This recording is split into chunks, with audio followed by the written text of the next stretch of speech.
دا د ډېر زیاته د خوشحالۍ خبره ده، ډېر زیاته د خوشحالۍ موقع ده چې الله جل شانه د غرونو د پاسه خپل نعمتونه هغه موږ او تاسو نصیب کړي، او الله جل شانه موږ ته او زموږ او تاسو د اولاد ته د قران کریم د زده کړې توفیق نصیب کړي. د دې نه بل لوی نعمت د والدینو لپاره نشته، او والدین د دې ماشومانو هغوی له خو بیا ډېر زیات په دې باندې شکر ادا کول پکار دي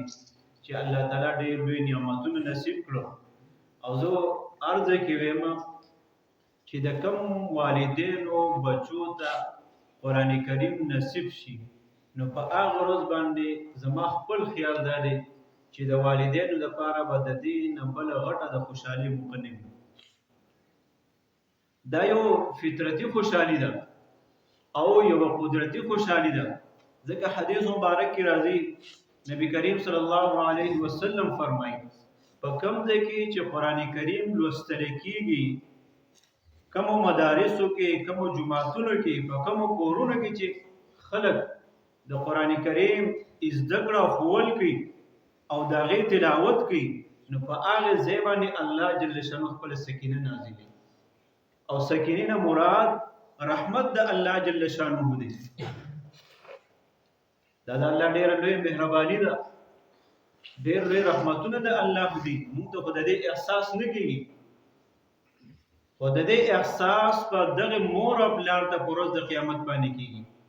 او کله چې موږ د دې دنیا نه رخصت شو، وروستو که دغه ماشومان بچي موږ نیکعمله پرېښودو، دغه ماشومان بچي موږ ثناخوان او قرآن خوان پرېښودو، قرآن لوستونکي پرېښودو،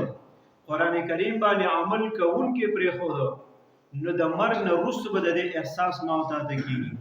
چې د دغې ماشومانو د خولو نه، د دغې اولاد د ژبو نه، د معصومو ژبو نه چې کوم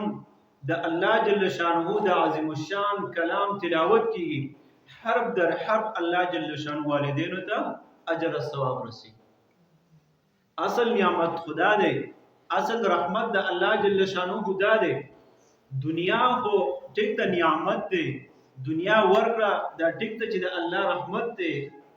لیکن دا نعمت عام دی، دغه رحمتونه عام دي. اوس خو د دنیا نعمتونه مونږ وګورو، نو زما ستانه په بدن کې به کمزوري، زما ستانه په نسب او حسب کې به کمزوري، زما ستانه په رنگ کې کمزوري، زما ستانه په قوت او طاقت کې به کمزوري. هغوی سره به ډېر شي دنیا مال به وي، هغوی سره به ډېر جایداد وي، ګاډي به ورسره وي، او دارنګې زما ستانه به کمزوري وي یا به زما ستانه طاقتوري په هر لحاظ سره، لیکن د هغوی سره به د ایمان دولت نه وي، د هغوی سره به د قرآن کریم نسبت نه وي، او د قرآن کریم سره به تعلق نه وي، د پیغمبر علیه السلام د امتي کېدو د هغې عظمت به ورسره نه وي.